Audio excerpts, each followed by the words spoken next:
Individual development is now at the forefront, and it's on everyone's lips. Away from team development, we also have the individual development that we have to get correct to move players into our first team. So we developed a template that is our template, that is not right or wrong. It's our opinion of how we do things, and we'd share that with you and hopefully get some ideas. But we'll start with George Bello, who is our case study. If the clicker was on. Oh, there you go. So who is George Bello?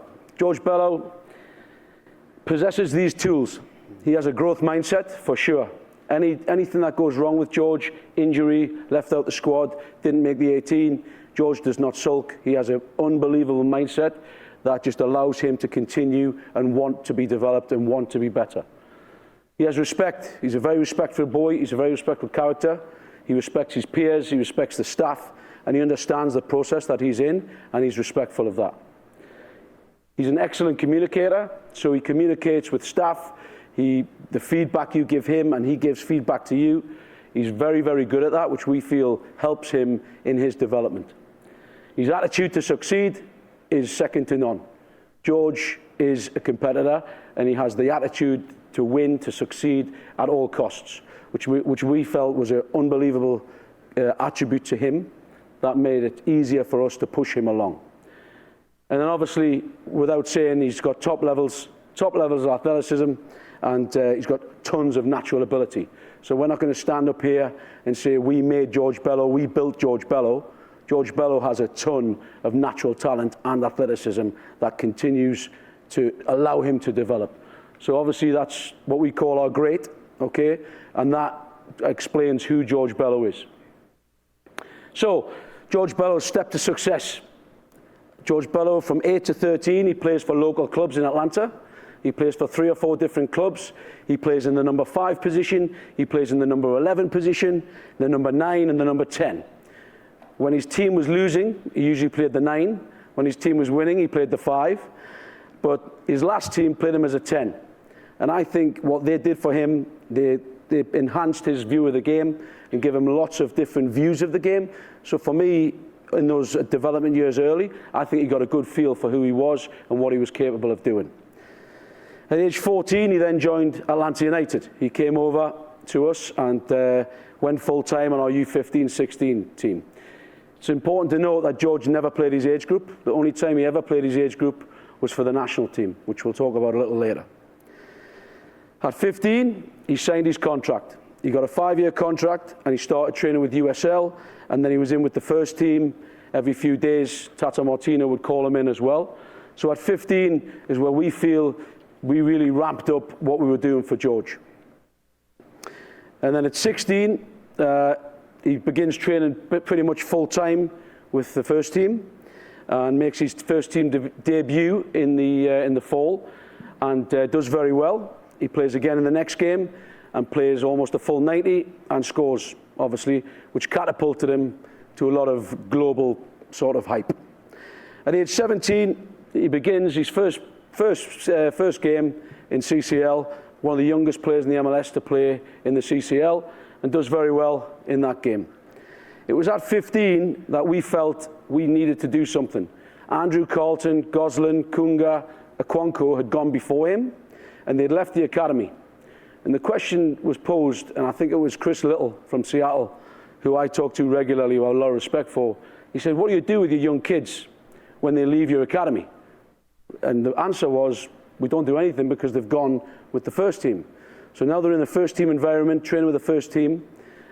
And as an academy director and staff, we're looking at them, they've left us. So we're now saying, has he stopped developing? So we decided to try and put an IDP plan together, a template for our young pros, so that we kept connected with them and we could keep on the development trail pathway. Okay, so the Pro Pathway is development plan program. We had 4 parts to it. This is our template, and this is how we sort of develop the pathway for him. We identify his strengths and his weaknesses. We examine why. Okay, why are they weak and why has he got the strengths? And then set a plan of how to improve these things. and analyze. The last piece is analyze it with data and with your eyes and with the feeling of where you're at. So we constantly do that, and these are the 4 stages of our plan. So identifying strengths. As you'll see in this video, what George possessed was great timing, great athleticism, great one-on-one final third execution. Okay, you'll see in these videos, in these clips, he loved to get forward. He was an attacking left back whose timing into the final third was very good. Great speed, great power, but a little bit of what was lacking was his final product, which we'll get to in a minute, where we identified his weakness. But these were his strengths. He can beat one-on-one, he can turn you inside out, and he can deliver. However, his deliveries weren't always what they should have been, which we'll get to in a little bit. But this clearly, you can clearly understand his weapon, his strength, which is what we call his weapon, was getting into the final third, beating men, and creating 1v1 situations. So, George's weapon, we felt that we needed to keep working on and get better, was his ability to beat a defender. His one-on-one and his cross, those were his weapons. And we needed to develop that as a strength. Obviously, then we'll identify his weaknesses. So different crossing techniques and different moments, cues of the attacking teammates, and awareness of opposition positioning and defenders in the box. Those were the key things that we could hone in on and help him individually develop. So we then identified his weakness. Okay, and as you'll see in these clips, George was very athletic and relied on his athleticism a lot. He switched off a lot during games when the ball was not in his area. You'll see here, there's a little tussle in the middle. It's in the 18-yard box, and George starts to walk, hand on his face, not really interested. Now he doesn't know where the defender's gone. Now we're in trouble. So that was him playing up, obviously, in the national final. But again, these are the things we identified we could work on and make him a better player. Again, this is a pro game against Charlotte Independence. Ball leaves, there's no check of the shoulder, there's no awareness. But as you notice, he will run the defender down because this is what he's good at. Okay, and he gets back in a good position. But we felt he could have been in a better position to start with if he'd been aware and checking his shoulder and reading cues. So we identified his weakness. Anticipate the ball in behind. The back 4 was a big weakness for George, switching off his body position, not checking his shoulder, and not being aware of what was around him. So reading cues of the ball carrier, awareness of opposition runs, and awareness of teammates and gaps. He didn't work with the back 4 very well. He was a very individual player. So he was always detached from his left centre back, and we felt like that was a problem we could help fix. So then we examined why. Why were these things happening? Why is it that he does this? Why is he good at it? Why is he bad at it? And we go into 4 categories. We've got medical, we've got technical, psychological, and tactical. These are the areas that we focused on and felt like if we got into these areas, we could help George in his weaknesses and his strengths. Obviously, we have the ability to do the medical testing because our partner is a huge children's hospital in Atlanta and across the country. We obviously focused on technical individual work and group setting, so we did it in unit work and we did it with individually. And then the tactical analysis with video, obviously, and then the psychological individual meetings, and trying to figure out what George knew and what he didn't know, what he understood and what he didn't understand. So these were the areas that we worked on. And then we have to set a plan to how to improve. How are we going to help him? What is it we're going to do? So we started with psychological analysis, which was a meeting with myself and Matt, the academy manager, and we showed him videos. We showed him videos of himself. We showed him videos of other people. We questioned him to see what he knew. We questioned him to see what he didn't know and if he understood what we were getting at. So that's how we kind of attacked him with a psychological angle. So we would show him videos, like the one I showed you before against Charlotte, and highlight him, and ask him questions, and ask him if he knew what he was doing wrong, why he was out of position, and then we would record his answers and record what he knew. And he did know a lot of the time, I didn't check my shoulder when the ball left my area, I wasn't aware, And then obviously reading the cue of the ball carrier was his worst attribute. He could never understand why he was getting played in behind. So we had to try and shepherd him to understand he wasn't reading the cues of the ball carrier or the cues of his teammates. So he was kind of just switching off when the ball was not in his area. We then took a player who's similar to George, had the similar rise to fame, I guess is what you would say, as George, and has the same attributes as George. And then we tried to put that player in front of George and let him analyze that player to get an idea of what he was doing and what this player did well that he was not doing. So this was Trent Alexander from Liverpool in the Premier League. We picked this guy because we felt like he had a lot of similar attributes to George. And then we asked him again to answer the questions of what does he do well, when does he do it, and encouraged him to answer and look at himself. So obviously he checks his shoulder, which was George's bad trait that he possessed at first. And he could also read the cues of the ball carrier and drops at the right time to clean up the mess. And his body position was right at the start. So by using players at this level of high-level clips, it helped George understand what he needed to do and how he needed to do it. And by picking a player that was similar to him, we tried to provoke that with him. So then we went into the technical analysis work, and we worked with Rob Valentino, who's the assistant now to Frank de Boer. He did a lot of the field work. After training, after USL training, Rob would take George away. Matt Lowry, the academy manager, also was doing it, and Matt was responsible for putting the plan together. So now when we go into our technical and tactical, we did a lot of unit work with the back four to show him what he needed to do. We had a ton of exercises that we've done with him. I've only limited on time, so I'm not going to show you everything we did with him. But to give you an idea, as we went forward, we started to add players. So we had different cues. We set up different organizations so that he had to read and obviously work with his left centre back, which he wasn't good at. He wasn't good at positioning off the left centre back at all. So we tried to form exercises that encourage that. We added in a 6. So now he's got the cues of the 6. And then we added in balls in behind and worked individually with him on the cues, his body shape, checking his shoulder. So this is kind of how we went into the technical piece with George. We also worked on the flip side, which was his strengths. Because we don't have to forget about his strengths, because he was very, very good at getting in the final third, but his delivery off his weapon was poor. So we had to try and work on that. So we worked exercises of working with the cues of his forwards to deliver better choices. So we've set the plan. Now we have to set a plan of how we're going to do all that. So now we put it to plan. So if you look at this, these are the teams George was involved with. He was involved with the 19s for meaningful games against MLS competitions. He was involved with the 17s for events like this at GA Cup, where he could come play against Flamengo, Lyon, all the teams that are here. Those are meaningful games that we did not want him to miss out on. So he was involved with the 17s there.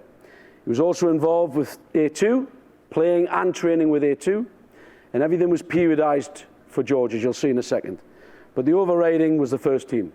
If Tata Martino wanted him with the first team, that was the priority. So all of this could be gone if he got dragged into the first team sessions. But what we thought was, after GA Cup, which George has played at the GA Cup every year, he could play this year, but obviously he's beyond the GA Cup at what we feel. We thought we could get really stuck into him and really get into his individual piece. April through June was a big block where we thought we could get a lot of minutes on the clock. So this was his schedule. As you can see, it was packed. He also, at this point, I'll note that he was playing for the U15 national team and the U17 national team. So he was in for every camp with the 15s and every 17s camp. So it started to get a bit of where he was getting pulled in a lot of different directions. We still wanted to do our IDP, but we obviously were working with the national team as we thought that was good for him. We then put in our IDP moments when we felt we could get sessions in between everything and periodized that. Obviously, this is the next 6 weeks of it. That's where he goes to Japan, and we'll get to that in a second. So these are the moments that we felt we could fit in the IDP sessions and really dig down into his strengths and weaknesses. So we made the plan. We got with sports science, which is a big part of our club, and made sure that the minutes were correct, the load was correct, so that we weren't overdoing it with George and we could get maximum effectiveness with the sessions that we have. So we took the whole plan and went through every week and figured out how many minutes we could get with him. And we came up with 705 minutes of extra IDP. And for us, that was a good block of us working in small groups, individually, and within the team, focusing on George. Again, he was pulled into the first team a lot at this time, so some of it was obviously altered as we went. But going back to the schedule here, everything was going to plan, everything was great, but I'm going to stand here and I'm going to be honest, I'm going to hold my hands up.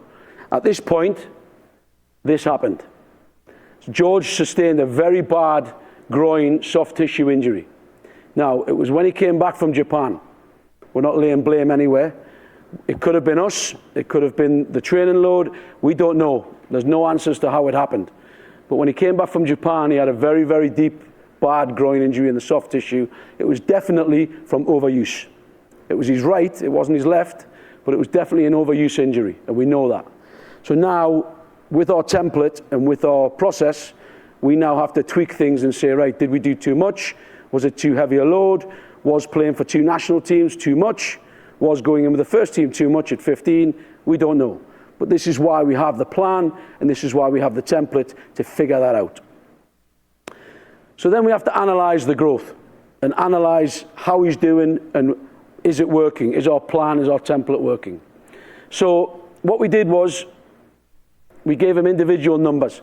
So these are his individual numbers from GA Cup, because everything we did, we used GA Cup as our benchmark because it was against the best competition in the world that we had, and we used our professional games against our MLS competitors as benchmarks. We didn't use the DA as much as we used GA Cup and the MLS games. So these are his individual actions. We then sat down and said, okay, two-way street, these are your numbers. You give us a goal, you give us a number that you want to see, that you want to attain in the next, and we picked a few things like possession to regain the play, and then George gave us his numbers. Because he felt if he got his numbers up, the team would have their numbers up, and the team would perform better. And we agreed. So we went through that. Then we went through the growth of the team. So these are team numbers. And then we asked George to give us a team number that he felt if he was doing well, the team would do well. And these are the numbers that he came up with. And again, we allowed him to dictate the numbers. We didn't tell him, this is your number and this is what you're doing. He had to come up with that number. Some were realistic, some weren't. Again, crosses, attacking duels, which is what his weapon is, and he put his numbers pretty high.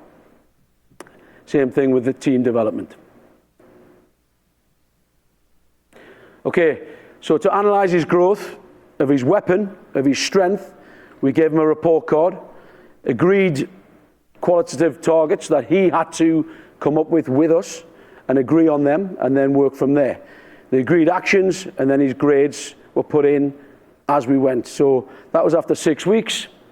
Obviously the 12 weeks we'll get to, we didn't get results. Because he got injured, we couldn't get the 12-week results. So the last 4 weeks he was injured of this period, we didn't manage to get his results. Again, that's something we have to look at and say, did we do too much? Was he doing too much? Was this all too much for him? Again, we did the same thing with his weaknesses. Red light, yellow light, or green light. And again, we every 6 weeks we would look at it and say, where's the improvement, and analyze the growth in his improvement. But on the other hand, these things here are just as good as data sometimes, and we have to see what the player is doing to see if he's made a difference or if we've helped him make a difference with the training. So some video here of George in professional games. This is a few weeks ago. So if you look back a year and a half ago of what he would have delivered there and what he's delivering now, you'll see he recognizes his teammates' cue and he puts a different ball in than he did a year and a half ago. And in all three of these clips, you'll see a different delivery. But what George has done is now starting to pick out the passes instead of just slamming the ball across the box. That was the first team game against New England. There was 55,000 in the building that night, so 17-year-old playing in that. And I think this one really shows his growth of using his weapon and picking out a better cross than a year and a half ago, where he would have probably just whipped that across the box and hoped. So we're seeing good things out of him. We're seeing improvement out of him, and that's, we feel, is a improvement on our part of what we've been doing with him. And then obviously his weakness, his anticipation and defending, we felt like, has that improved? So again, game video and training video.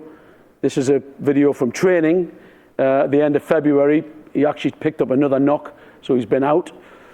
But as you see in this video, the things we've been trying to push on him, his body shape, his angle, his checking of his shoulder, his awareness of his opponent is much, much better than it was 16 months ago. He gets in a good position, and he's in a much better starting position than running it down. This clip is from the Champions League. So again, in Costa Rica, first game of the Champions League, his awareness of his gaps and his teammates now, we feel, has improved. While it's not perfect, he's still 17, he's still learning, we feel it's improved. And the exercises that we've been doing with him have put him in a better position. He actually played okay that game. Again, reading cues, which was another deficiency. Again, another professional game where he's dropped in and he's took up a better starting position than he would have. We feel like a year and a half ago, he would have been having to run 30 yards to recover because he might have been a little bit switched off. So, on the field, what are we doing now as far as development and trying to keep him involved? Myself, Matt, and Rob, we devise his plan, and he continues to work IDP 2 days a week with first team assistants. He continues to check in with me every month.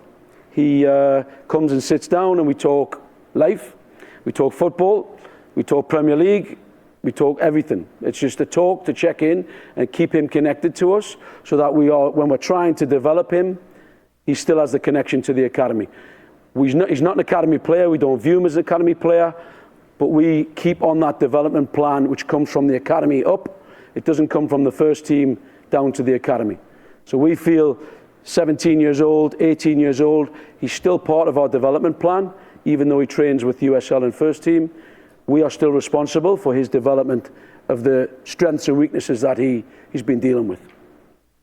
Off the field, we're trying to do it holistically so that we give him everything. And we do cooking class with him every month. So there's 12 of our young pros that are under 21, and they cook every month in our kitchen with the chefs, and they learn to make themselves food. Healthy options that will help them as soccer players. So once a month, all our young pros do that. They have a financial literacy class with SunTrust, and they come in once a month, teach them about saving money, about credit, about careers after soccer. It's a really good program that, again, our young pros are all in, and George has to go to that. It's mandatory that they go to that. They check in every morning with the player personnel manager. So every time they come in, they have to come in half an hour before the first team players.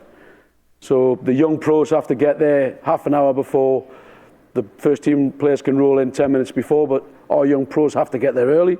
They check in, they fill in the wellness log, and that's all they have to do. And then after training, it's mandatory they eat at our training ground. A lot of them were just leaving after training and we didn't know what they were doing. So again, we changed that to say, right, there's food here, there's a nutritional plan here, you've got to eat at the training ground. So they have to eat breakfast when they check in and they eat lunch when they leave. It's mandatory. They cannot skip the meals. And obviously we've got our nutrition performance now and mental coach once a month.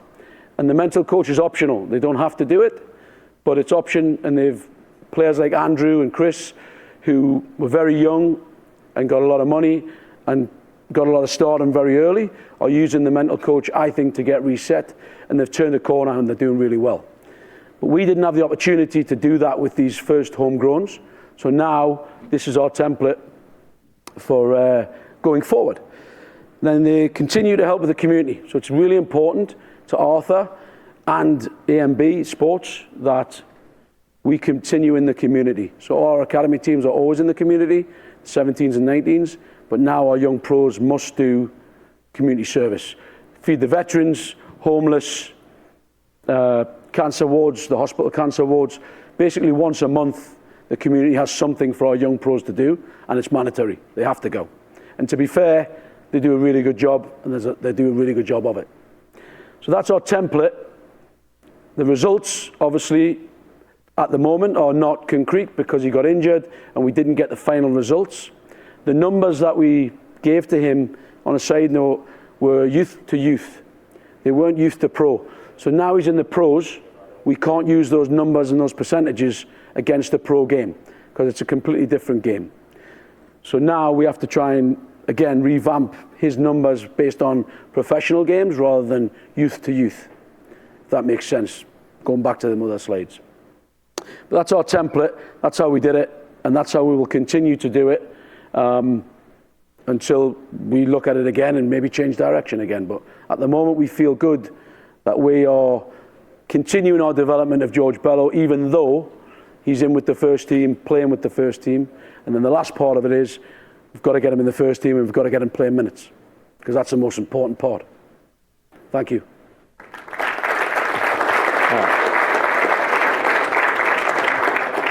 Question time? Sure. Okay, and if you guys have questions, we'll get there. Out on Twitch, if you guys have questions, get them in.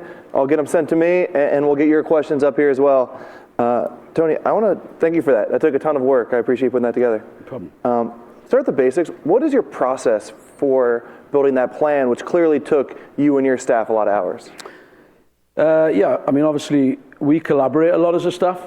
The staff are a very tight group that are willing and open enough to contribute to the whole plan. Matt Lowry, who's the academy manager, I've got to give Matt the genius behind the structure of it all. And he puts it together for us and he monitors it, which is a big job, but Matt's done a great job with that. But as far as who we place in that program, it's probably down to me and Matt at the end of the day where we say, this guy is what we feel has the potential and we project him. So we've got a kid here now who's an 04, and we can start this process even earlier with him because he's only 14 years old, but we feel we can project him to be a first team player. So now we can start and use the template and the pieces of the template to really expose him, which is why we brought him here and played him in the games. So that's kind of how we project who it is that's going to happen. That plan that you showed us, how long did it take you guys to put together, just so people out there are thinking about doing the same, they have a sense of what it takes? Well, some of it was already in place. We've tried a few different methods of IDP because the individual is more important to us now than the teams and the standings of our teams. We've got to focus on individuals and we've got to get individuals through to the first team. It's our number one priority. So there was pieces of it that were already in place, but it was kind of being done in separate departments. And then Matt brought it all together and said, right, here's a plan. Probably took him 12 months, over a period of 12 months, discussions, collaborations with other people. But at the end of the day, it probably took a good year to figure out, right, this is our template, this is what we're going to do. Fail or succeed, this is the template. And how do you communicate that to George? Is it on the field? Is it in an office? Is his family there? How do you communicate that much information to a 15-year-old? We attacked him from many different angles. So we brought his family in regularly and told them what we were doing and how we were doing it before we signed the contract. We attack him in an office, obviously the psychological piece with myself and just the conversations that we have and steering him. On the field, in team training we do it, in individual work and in small groups. Because obviously with it being a left back, there was individual pieces, but the small group piece was more important because his weakness was his relationship with the left centre back and the whole four. So we felt like that was a good place for us to do the most work, which is what we did. So we tried to attack him from different angles, but he's a very, very respectful guy from a really good family, and his family are bought into everything that we do. And what is your strategy for giving him all this information, saying, George, you need to improve at X, Y, and Z, but actually stay confident and keep having belief in yourself? Him? Yeah, is there anything specific or a way you phrase or go about it? Not really. again, going back to the first slide, George's mindset, his attitude, his drive, and his natural ability keeps him pretty motivated. I mean, he's been pretty down, right? He picked up that bad injury, and then he went pre-season. He just turned 17, and he went to pre-season with the first team for the whole pre-season. He came out of that. He played in the CCCL, and he was going, and all of a sudden he pulls up in training the night before the Monterrey game. So he was going to play against Monterrey in the Benz, which was like, for a 17-year-old, an amazing place. We'll say that was the difference maker. That was it, George. George is the difference maker. There you go. I'll keep it short. Going back to that injury, George Bello, a quick player. Would you do this differently for a fast twitch player compared to a slow twitch player based on injury probability? No. No? No. Those are my questions. Easy answer. Keep it short, sweet. You guys have any questions?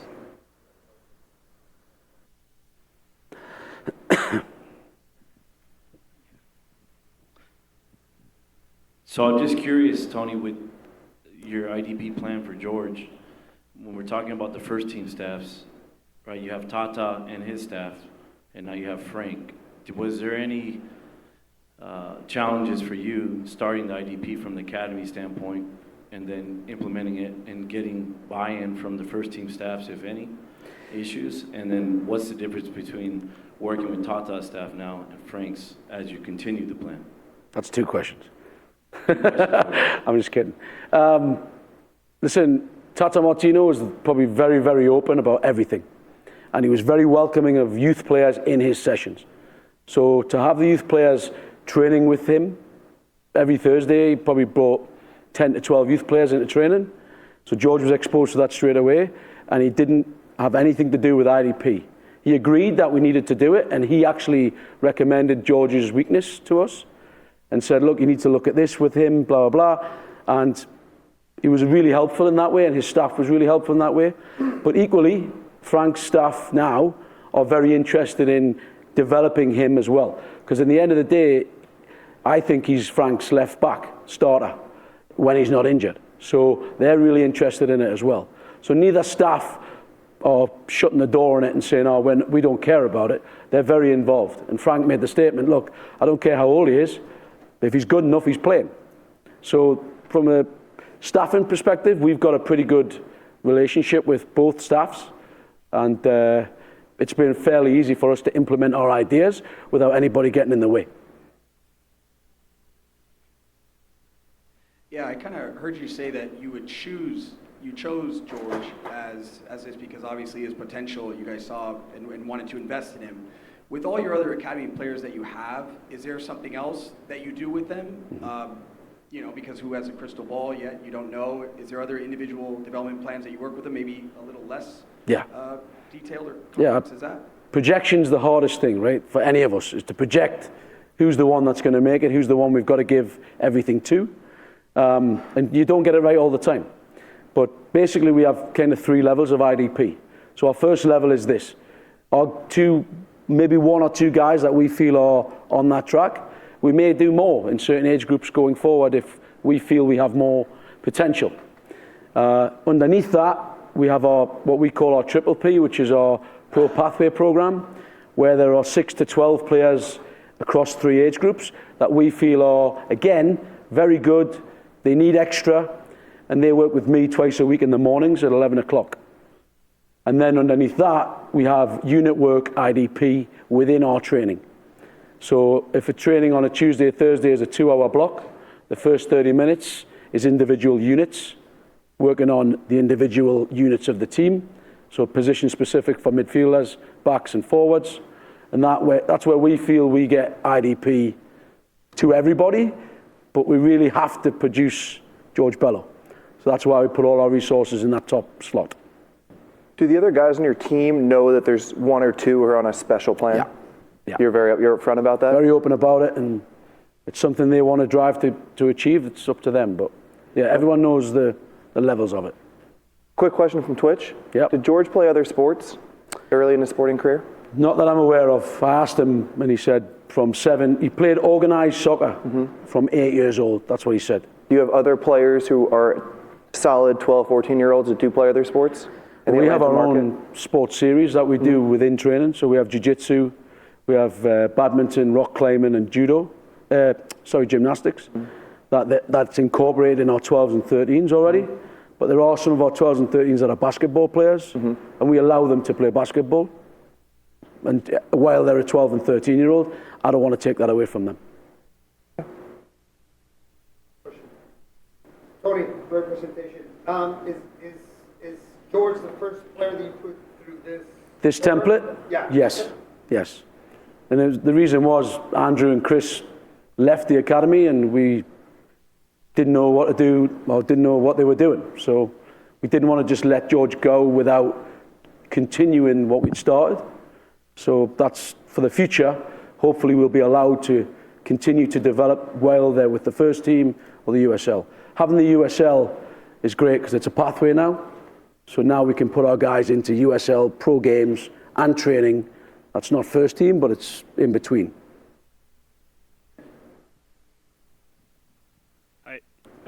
For the weekly planning sessions that you incorporated games and national team, do you do that for every player or just for IDP players? Just the IDP. Oh, sorry, I didn't understand your question. One more time. For the weekly planning sessions that you incorporated first team training, under 17s, depending on which team he was going to be on, do you do that for every player or just for the IDP players? Every age group is periodized. If they're with the national team, they obviously get a periodized plan separate to what the training sessions are. But everything's periodized, all the ages, from 14 up. Here, question. Tony, from this successful story about this player, how this impact the academy? Because I think our biggest challenge to bring that ambition in our players to become pro. Yeah. With the college, all these things that really count. How this impact, or did it change your academy after this? Did you see? Yeah, I think, listen, you use George, you use Andrew, you use George. Andrew and George are probably our two most successful products. And we've only been going 3 years, right? So it's not like we've got 12 years of putting these kids in and using them. George will be on the door. There's an academy door between the first team and the academy wing at our facility. George is now going on the door with a motivational speech thing beside him, which we're going to try and use to say, look, this is the guy who was one of you, and you can move through this door as well. But these are the things you have to do to get through the door. So now is where we've built our culture, we've built the sort of culture of our academy. As we continue to do that, we'll be using those characters to say, you can do this too. That helps, but you've seen a lift since he started playing for the first team, and when he scored, the whole academy was like going crazy about it. So we're trying to use those pieces to try and motivate other players to say, I've got those attributes, I can do that, and hopefully it spreads, right? But again, we're so young, it's kind of, we need more of them. Another great question from Twitch, if we get one more in from Twitch, is what time do all the different teams train, first team USL Academy, and how do you factor that in to something like youth player development? It's a challenge. Obviously, we have a fantastic facility that was built for us, so we've got a lot of space and a lot of time and a lot of use that we can use. But the first team go at 10, the USL goes at 10:30, so that if the first team need them players, they get dragged in there. On the field next to it. Yeah, so Yep. the first team and then the USL are right below them. Our younger academies are in the evening. We try to get our 19s, 17s in when we can during the day, which we have a hybrid school that we work with, which was where most of our better players go, our prospect players, so we can bring them in at any time and it's flexible, but they still train in the evening. Most of the teams train in the evening because we haven't got a school of our own. So it's a challenge, but if the first team want the 19s or the USL want the 19s or the 17s players, they're pretty flexible and we can get them in within 2 or 3 hours notice. Cool. So there's a lot of that going on. My question, obviously, George Bello is a special. I think it's quite that skill. I think it's the late bloomers that maybe quite there yet, as early as Bello.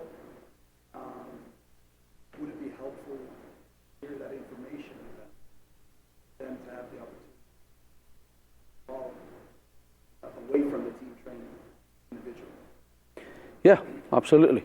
I think some of the late bloomers that we've got in our academy is why we added a gap year team, because we didn't want them to stop the process. So now Matt came up with the biobanding training at 15 and 16. So our best 16s who are small train with our 15s who are the same size.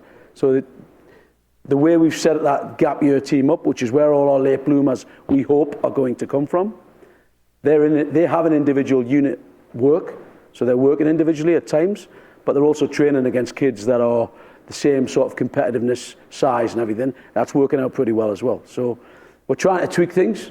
Obviously, there's no crystal ball that says he's going to make it and he's not. You just don't know. But you've got to try and project the ones that you feel are. And yeah, George is a special talent. I mean, George is an incredible athlete, but George had some weaknesses that we had to address. Otherwise, he may not have made it. He may have always said, oh, well, he switches off, he doesn't check, he doesn't. But that was our job, was to try and change him in the limited time that we had with him. Tony, great presentation. Who makes the decisions on which academy? Put it in the mic so that they can, yeah. Who makes the decisions for the academy? Who signs to the USL team from your organization? I do. Me and Carlos. Basically, my role now is to manage our academy players into the USL and manage the USL roster. So he and I sit down and say, right, who's on an amateur for a while? Well, we need to look at them. We then say, okay, who from them do we want to sign to a professional contract? Whether it's USL homegrown, we don't really tag it. You're getting a professional contract from Atlanta United. So that's kind of how we look at it, and we try and explain it that way. But it's just myself and Carlos who sit down with Stephen, the USL coach, who came from the academy, and we sort of pick at the players and say, right, who do we really need to do this with? Who needs to go to school? Who's not a pro? So we make all those decisions within our own little circle. You talked about the staffs in general, with the first team staff working with them. Sorry? When you talked about the staffs, when Junior asked about the first team staff working with them with the IDP program, is there one assistant though that takes over and kind of manages that process for that first team? Or Yeah, Rob Valentino. So Rob's the guy who will take young pros after training, or he'll take the academy top kids that are in USL after training. But he did a lot of the work with George on the field. So it's credit to Rob that he actually, and Rob's a good defender, so he actually worked a lot with him. But we all kind of share the load as an academy staff. We've got a good staff and it's very collaborative that don't mind doing the extra work. So luckily the players get the benefit of that. Nice. One more question we have time for. My last question for you is, we went through the whole presentation. We saw it was up there. What is on the top of your list you think you might revisit or reiterate as you implement this for the next player? I think schedule of national team events in conjunction with what we're doing. We need to communicate better with them and say, look, this is what we're doing. I know you're taking them for camp, but this is what we've been doing. And then get the information from them, what they did when he was away. Do we have to back him down for a week or two and allow him to rest because of what he did at camp? I think there needs to be better communication from us to them, telling them our objectives and what we're trying to do. And then obviously managing the whole schedule of a young guy who is still growing, who is still developing, and just making sure that we don't push too hard or do too much. Because, I mean, that injury could have been caused by our individual training. We don't know. So we've got to really manage that. But that's why we have a template, so that we can adjust the template and adjust everything that we're doing. Awesome. Thank you so much for sharing all this with us. Thank you. Tony Annan. Everyone out there, thanks for tuning in on the Twitch stream. Don't forget, the finals of the Premier Division, Championship Division can be seen on this channel tomorrow. See ya.